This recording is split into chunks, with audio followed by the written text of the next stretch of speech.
అది ఇప్పుడు వచ్చే ఉన్నది. నన్ను ఆరాధించువారు అట్టి వారే కావాలనని తండ్రి కోరుచున్నారు. దేవుడు ఆత్మ కనుక ఆయన ఆరాధించువారు ఆత్మతోనూ సత్యముతోనూ ఆరాధింపవలెను. చాలా ఒకసారి మత్తయి సువార్త చూడండి. మత్తయి సువార్త 15వ అధ్యాయము. మత్తయి సువార్త 15వ అధ్యాయం 7వ వచనం. 7, 8, 9 కలిసి ఉన్నాయి. చదవండి. వేషధారులారా, ఈ ప్రజలు తమ పెదవులతో నన్ను గనపరచుదురు గాని వారి హృదయము నాకు దూరముగా ఉన్నది. మనుషులకు కల్పించే పద్ధతిలో దైవోపదేశాలు బోధించచ్చు వారు నన్ను వ్యర్థంగా ఆరాధిస్తున్నారు అని యెషయా గురించి ప్రజల మాట సరైనదని వారితో చెప్పి, సరే చిన్న ఆరాధన చేసుకొని ఉత్తమంలాగా మోకాళ్ళకి వాళ్ళు ఎవరు ఉంటే మోకాళ్ళకండి. మోకాళ్ళు పొంగపోతే మీరే పొంగాల్సింది. మోకాళ్ళు అనుభవం అనేది కావాలి. మహాపరిశుద్ధుడు, మహాగణుడు, మహోన్నతమైన పల్లవరాజా, నీకే వందనాలు, స్తుతులు, సూత్రాలు చెల్లించుకున్నాం తండ్రి. ఈ దినము శ్రేష్టమైన దినము అయా. ఈ దినముల ప్రభా అయా మమ్మల్ని నేటికి సజీవుగా ఉంచి నీ మందిరం ముఖదర్శనం చేసుకొని నీ మందిరంలో నిన్ను ఆరాధించడానికి అయా పాటల ద్వారా పాటలు పాడుటకు అయా నీ వాక్యాన్ని ఇడుటకు మాకు సహాయం చేసినందుకు ఈ వందనాలు, స్తుతులు, సూత్రాలు చెల్లించుకున్నాం తండ్రి. అయా వచ్చిన మరి ఇటల విషయంలో సహాయం చేశారు. ఇంకా రావాల్సిన వారు ఉన్నారు ప్రభా, వారు కూడా త్వరపడి నీ మందిరానికి రావడానికి సహాయం చేయమని ఆశపడుతూ ప్రార్థపడుతున్నాం తండ్రి. అయా ఇత్తబడిన వాక్యాన్ని అయా మళ్ళీ ఏదో నైనా ప్రభా అపవాది ఎత్తుపోకుండా వాళ్ళ హృదయంలో భద్రపరిచే భాగ్యం దయచేయమని ఆశపడుతూ ప్రార్థపడుతూ కొద్ది శుద్ధి వార్తను యేసుక్రీస్తునామములో అడిగి వేడుకొనుచున్నాము తండ్రి. ఆమేన్.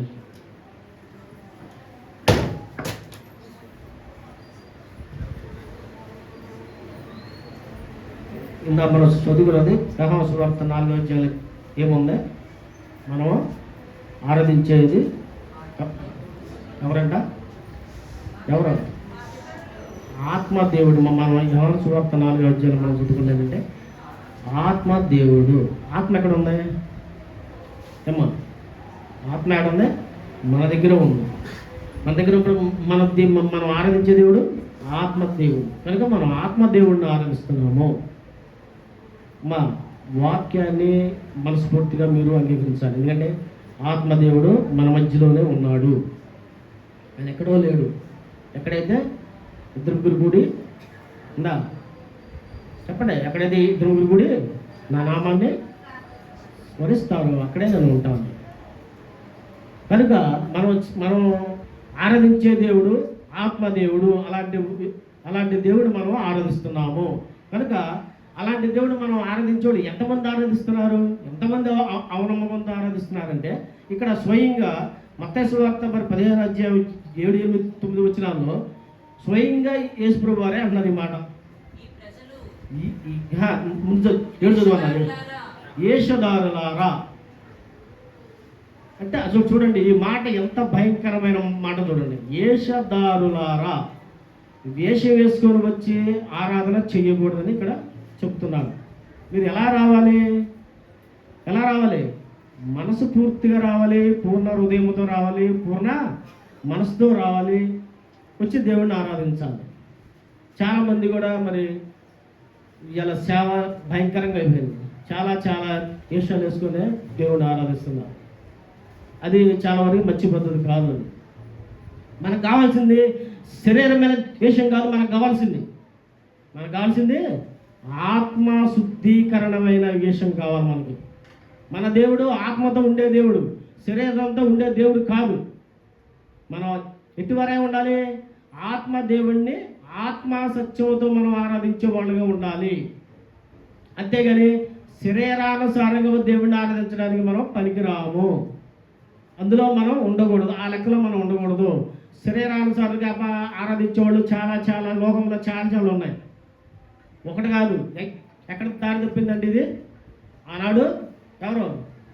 మోషే వాళ్ళ అన్నగారు పేరండి అహరోను గారి నుంచి దారి తప్పుకుంటూ వచ్చింది. ఇవాళ వచ్చింది కాదు. కనుక సత్యమైన ఆరాధన మరి అలాంటి ఆరాధన మనం దేవుడు మనం సత్యము తెలుసుకొని ఆ సత్యాన్ని అంగీకరించే భాగ్యం మనకి ఇచ్చాడు. అలాంటి ఆరాధన మనం చేస్తున్నాము కనుక ఇక్కడ స్వయంగా యేసుప్రభు గారు ఏమన్నారు? చదవమ్మా. వేషధారులారా, ఈ ప్రజలు తమ పెదవులతో నన్ను గనపరచుదురు కానీ వారు హృదయం నాకు దూరం ఉందండి. అబ్బా ఎంత దూరం ఉందండి హృదయం. అసలు మీరు ఇంటికాడ మీ హృదయాన్ని ఇంటికాడ పెట్టి ఇక్కడికి వచ్చారా? అమ్మా, మీ మనసు మీరు ఇంటికాడ పెట్టి ఇక్కడికి వచ్చారా? లేదా మీ మనసు బెజవాడలో ఉందా? మీ మనసు హైదరాబాద్లో ఉందా? ఎంత దూరంగా పెట్టి ఇక్కడికి వచ్చి మీరు ఆరాధిస్తున్నారు దేవుడిని. ఆ దూరం పనికిరాదండి. ఆ దూరం అంటే మనం కూడా దూరం అయ్యే కూర్చుంటుంది. అమ్మా చెబుతున్నా, దూరంగా మీరు మీ హృదయాన్ని పరచుకోబోకండి. దగ్గరగా దేవుడి దగ్గరగా ఉండి మీరు దేవుడిని మహాదేవుడు అని యేసు ప్రభు వారిని ఆరాధించండి. కనుక చదవన్నా, మనుషులు కల్పించు చాలా మంది కూడా మనుషులు కల్పించుకొని దాన్నే ఆరాధిస్తున్నారు. ఏమంటే మనుషులు చేస్తున్న దాన్నే, మనుషులు కల్పించుకున్న దాన్నే ఆరాధిస్తున్నారు. దేవుడు 3 రోజులు భూమిలో ఉండి 3వ దినం తిరిగి లేచి వాళ్ళ కళ్ళ ముందు లేచిన దేవుడు యేసుప్రభు వారు. అలాంటి గొప్ప దేవుడు పెట్టుకొని మీ అందరికీ మీరే తయారు చేసుకొని మీరే మనుషులు పద్ధతి చేసుకొని దేవుడిని ఆరాధించే వాళ్ళు చాలామంది ఉన్నారు. మనం ఆ లెక్కలో లేము. సజీవ గల దేవుణ్ణి, పునరుద్ధానం గల దేవుణ్ణి మనం ఆరాధిస్తున్నాం. చదవన్నాం. మనుషులు కల్పించే పద్ధతిలో దైవోపదేశాలన్నీ బోధించుచు వారు నన్ను వ్యర్థంగా ఆరాధిస్తున్నారు. అమ్మా, మీరు ఎవరైనా సరే వ్యర్థంగా దేవుడిని ఆరాధించకూడదు. అక్కడ వ్యర్థంగా ఆరాధించేవాళ్ళు మనకి ఇక్కడ మందిరానికి రాకూడదు. మనం నీతిగా యథార్థముగా దేవుణ్ణి ఆరాధించాలి. అమ్మా, దేవుని ప్రభావము నేను చూశాను, ఆయన మహిమ నేను చూశాను. ఎందుకంటే మాది ఎక్కడో తిరువురు మాది, మరి ఇక్కడ వచ్చా. ఎవరి ప్రభావం ఇది? ఎవరి మహిమ ఇది? ఆయనది కాదా? నాకు వాస్తవంగా ఇది నేను దేవుడు మాటలు చెప్పడానికి నేను పనికిరాను. నాకు నత్తుంది, మాట రాదు. అయినా సరే దేవుడు నన్ను వాడుకుంటున్నాడు. ఎందుకు వాడుకుంటున్నాడు? ఆయన వాక్యం చెప్పడానికి పనికొస్తానా? పనికిరాను. నాకు ఇదివరకు నత్తుంది, నాకు మాట రాదు, పాటలు రావు. అయినా దేవుడు మహాకృప, ఆయన కనికరం. అమ్మ, ఆయన కనికరంతో నేను ఇవాళ మీ మధ్యలోకి వచ్చాను. కనుక మీరు దేవుని మహిమ మీరందరూ చూడాలి. ఆయన ద్వారా మీరు కనికరింపబడాలి. ఆయన కనికరిస్తేనే మనం ఎక్కడికి వచ్చి దేవుడిని ఆరాధిస్తున్నాం. అయితే ఎవరో దేవుణ్ణి వ్యర్థంగా ఆరాధిస్తున్నారు అంటే చూడండి, కొంతమంది వ్యర్థంగా ఆరాధించేవాళ్ళు ఉన్నారు, మంచిగా ఆరాధించేవాళ్ళు కూడా ఉన్నారు. దీంట్లో సరే, వ్యర్థంగా ఆరాధించేవాళ్ళు మనకు అనవసరం లేదు, వాళ్ళ లెక్కలో మనకు అవసరం లేదు. చూడండి, మంచిగా ఆరాధించేవాళ్ళు, శీఘ్రంగా ఆరాధించేవాళ్ళు. రోమా 16:20 చూడండి. రోమా 16:20 సమాధానకర్తయగు దేవుడు సాతానును మీ కాళ్ళ కింద శీఘ్రముగా చితకు దొక్కాడు. మన ప్రభు అయిన యేసుక్రీస్తు కృప మీకు తోడే ఉండనుగాక. అమ్మా, మనం ఆరాధించే దేవుడు ఆత్మ సత్యముతున్న దేవుడు, సమాధానకర్త మీదది. ఈ సమాధానకర్త దేవుడు మిమ్మల్ని సమాధానపరిచి సాతాను మన దగ్గర రాకుండా, సాతాను మన జోలికి రాకుండా, అపవాది మనకు సమీపించకుండా ఆయన ఏం చేశాడంటే ఆ శిలువ యాగంలో ఏం చేశాడు? ఆయన మరణాన్ని జయించి మళ్ళా దాని తలంతా చితక తొక్కేసాడు. ఏమన్నా మాట ఏముంది అక్కడ?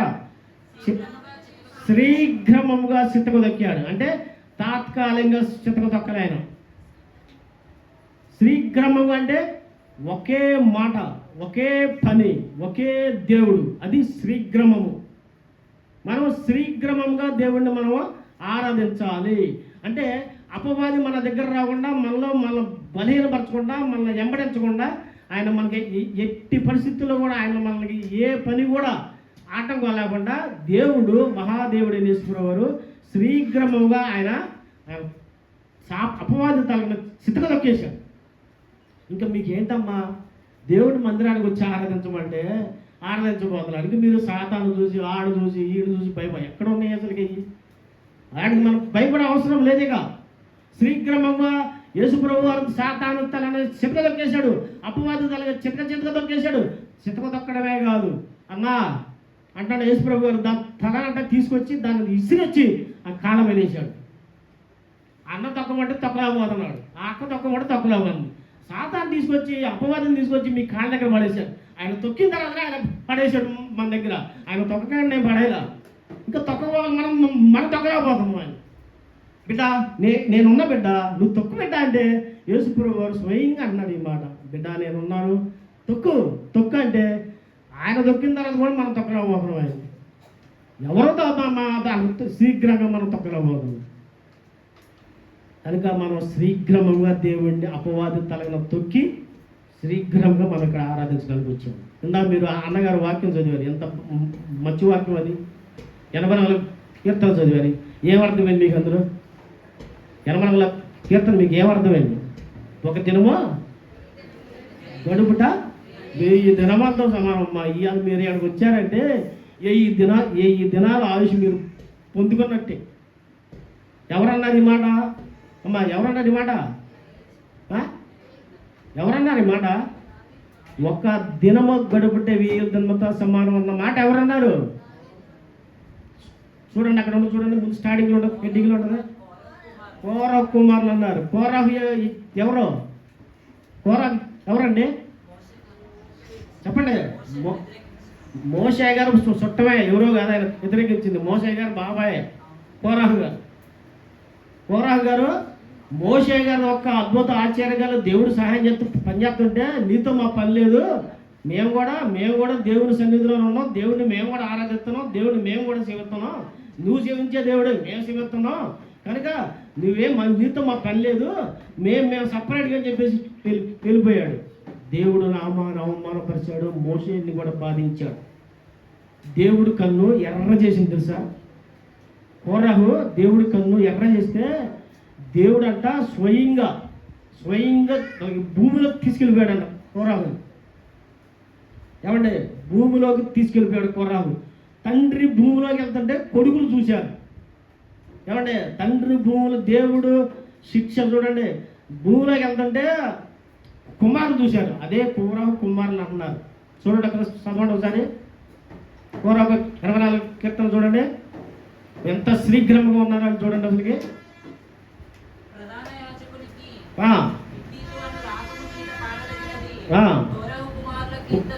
కోరహు కుమారుల కీర్తన.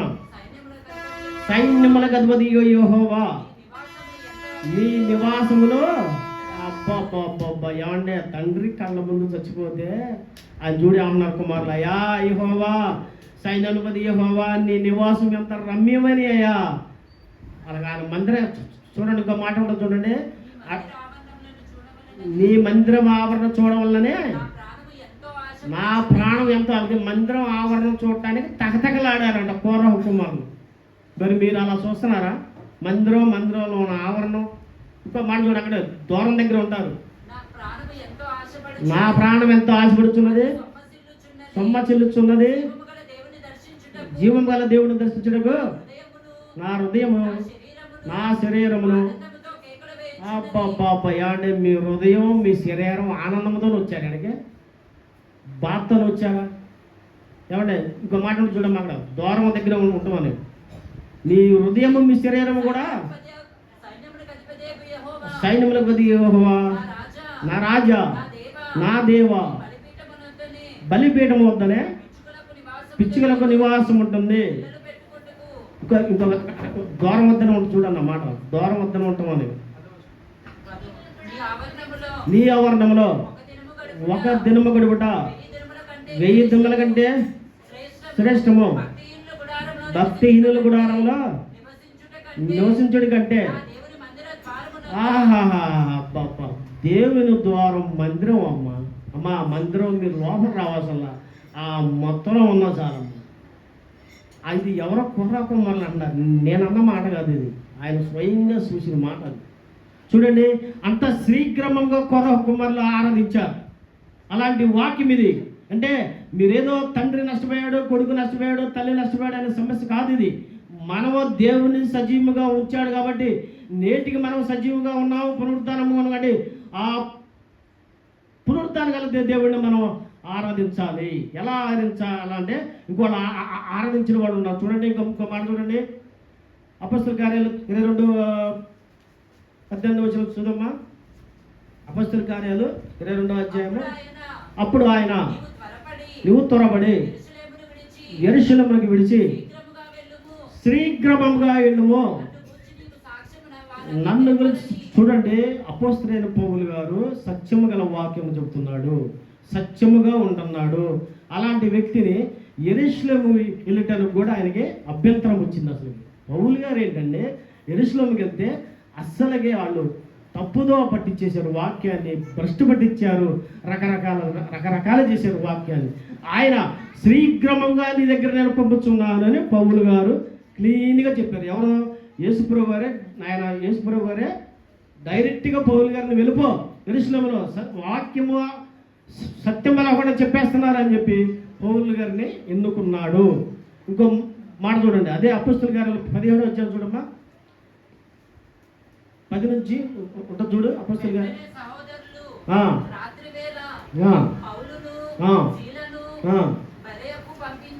అవును, వారు వచ్చి యూదుల సమాజ మందిరంలో ప్రవేశించి, మీరు తెస్సలోనికలో ఉన్న వారికి కనుక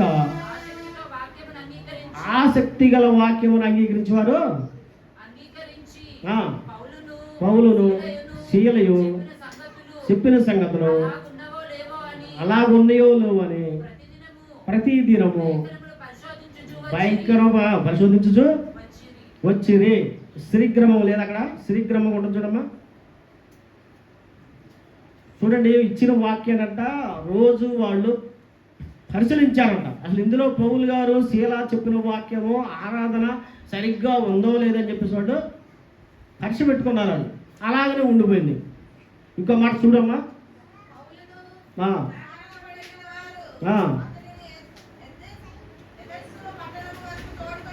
తోడుకొని వచ్చి శీలయు తిమోతియు సాధ్యమైనంత వరకు శీఘ్రమా, ఇది కావాలి మనకి. ఏ మాట కావాలి? శీఘ్రమముగా ఆయన్నే వెంబడించారు. ఏమంటే శీఘ్రమముగా దేవుడిని మనం ఆరాధించాలి, శీఘ్రమముగా మనం దేవుడిని వెంబడించాలి. ఏంటంటే ఇంకొక మాట ఉండదు. శీఘ్రం అనే మాట ఏంటంటే ఇంకొక మాట ఉండదు వాళ్ళ దగ్గర. ఇదిగో అలాంటి వాళ్ళు, నేను ఇప్పుడు ఎంక్వైరీకి వచ్చినా, ఇంకో వాళ్ళకి వచ్చినా, అలా అక్క దగ్గరికి వెళ్తే, అన్న దగ్గరికి వెళ్తే, అబ్బా వాళ్ళు శీఘ్రముగా మాట్లాడతారు అంటే తప్పుడు మాట మాట్లాడరు, రెండో మాట మాట్లాడరు, అపవాది మాటలు మాట్లాడరు, లేకపోతే ఇది పాపం మాటలు మాట్లాడరు అనే ఒక సాక్ష్యం కావాలి మనకు. అది శ్రీగ్రమం అంటే అది. అంతేగాని లోపల ఒకటి పెట్టుకొని బయట ఒకటి చెబితే అది శ్రీగ్రమం అవ్వదు. ఇది మీరు చాలా వరకు నేర్చుకోవాలి. ఇది శ్రీగ్రమంగా మాట్లాడటం నేర్చుకోవాలి, శ్రీగ్రమంగా మిమ్మల్ని ఆరాధించడం నేర్చుకోవాలి. ఇంకో మాట ఫిలిప్పీలు రాసిన పత్రిక సంఘానికి ఏమన్నాడో చూడండి. 2వ అధ్యాయం 19. నేను మీకు క్షేమము తెచ్చుకొని ధైర్యము తెచ్చుకొని తిమోతిని శీఘ్రముగా తిమోతిని నేను నీ దగ్గర పంపుతున్నాను. మీ సంఘానికి. ఏ సంఘానికి? ఇది ఫిలిప్పీలు పట్టణానికి, సంఘానికి ధైర్యంగా నాతో పాటు సమానంగా వాక్యం వచ్చే సత్యము గల దేవుణ్ణి వెంబడించే వ్యక్తి తిమోతి. ఆ తిమోతిని మీ దగ్గర శీఘ్రంగా పంపుతున్నాను. ఆయన దగ్గర అసక్తమైన వాక్యము లేదు, ఆయన దగ్గర సత్యమైన వాక్యము మాత్రం ఆయన దగ్గర ఉన్నది అని చెప్పేసి పౌలు గారు తిమోతి గారికి రికమెండేషన్ చేస్తున్నాడు. చూడండి, ఇలా చాలామంది కూడా అసత్య వాక్యమే చెబుతున్నారు, అసత్యములోకి వెళ్ళిపోతున్నారు, సత్యముగా ఉండట్లేదు. సత్యము గల దేవుడిని సత్యముగా మనం ఆరాధించాలి. కనుక ఇంకా అక్కడ చూడమ్మా, 2 ఫిలిప్పీలు 2:23 కూడా చూడు. కాబట్టి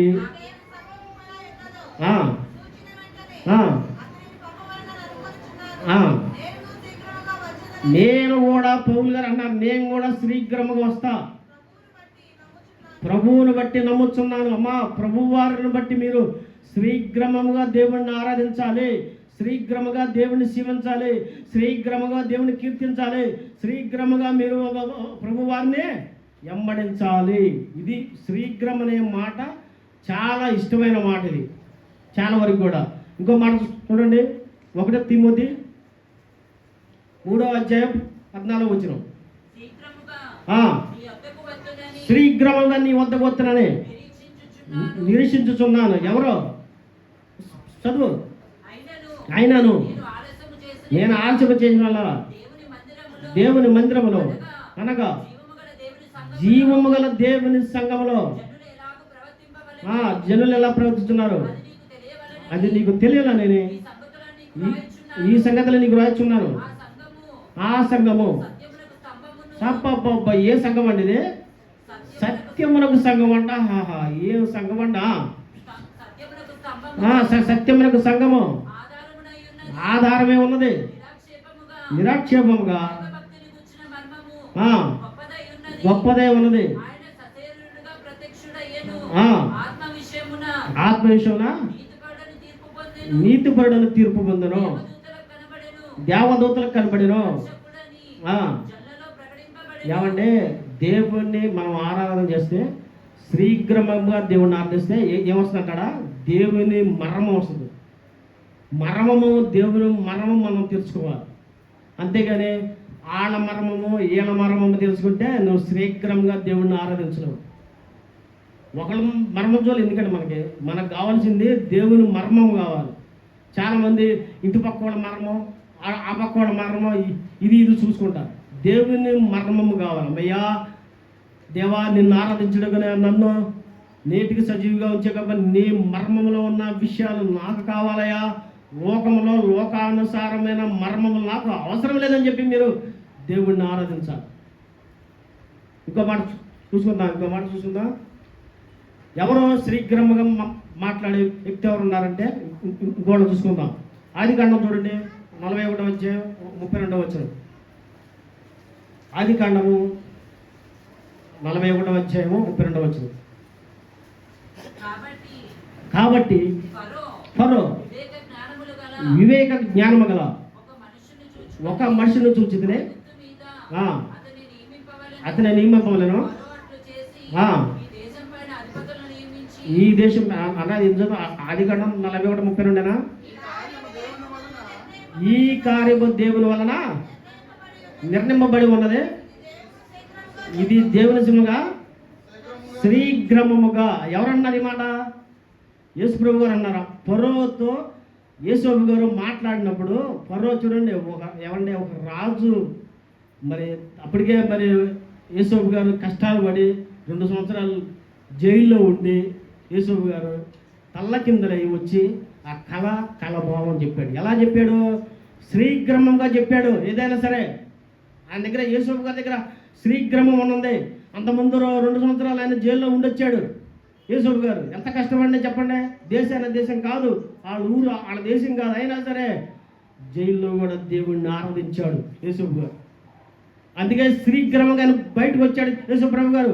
అదే యేసు ప్రభు గారు శీఘ్రమంగా వచ్చిన తర్వాత రాజుతో శీఘ్రమంగా మాట్లాడుతున్నాడు.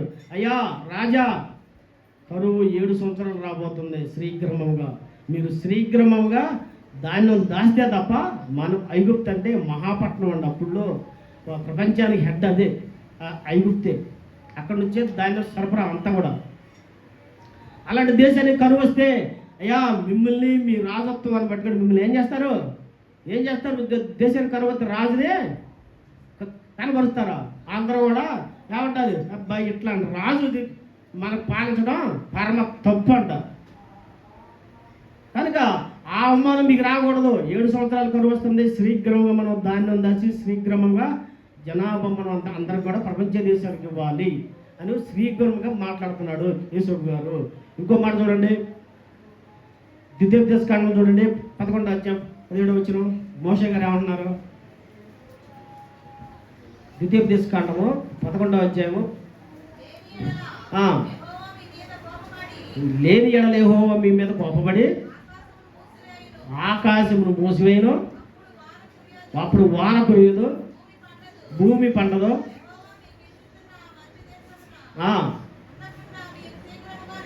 మీరు శీఘ్రముగా నశించరు. ఏమంటే దేవుని సన్నిధిలో దేవుని వెంబడించేవాళ్ళు, శీఘ్రంగా ఉండేవాళ్ళు మోషే గారిని అనవసరంగా చాలామంది చాలా రకరకాలు మాట్లాడుతుంది. ఇక్కడ దేవుడే కోపిస్తున్నాడు. శీఘ్రముగా వాన రాదు, పంట రాదు, ఏమీ రాదు, మీకు శీఘ్రముగా నేను మిమ్మల్ని నశింపజేస్తాను అంటున్నాడు. కనుక నశించే దాంట్లో మనం ఉండకూడదు. నశింపకుండా దేవుడిని మనం, అయ్యా మాకు ఈ సంవత్సరం ఎంత తారీఖు, 7వ తారీఖు 7వ నెల 2024 ఇంతవరకు సరైన వర్షాలు, వరదల్లో, నది కృష్ణానది పారట్లేదు. వర్షాకాలం అంటే కృష్ణానది వర్షాకాలం కూడా పారకపోతే పంటలు ఏమైనా వస్తాయా? దాన్ని వస్తుందా? ఏమైనా వస్తాయండి? ఏమి రావు. ఏమంటే 3 కాలాలు ఉన్నాయి మనకి 3 కాలాలు కూడా సరిగ్గా మనకి ఒక వాతావరణం ఇస్తే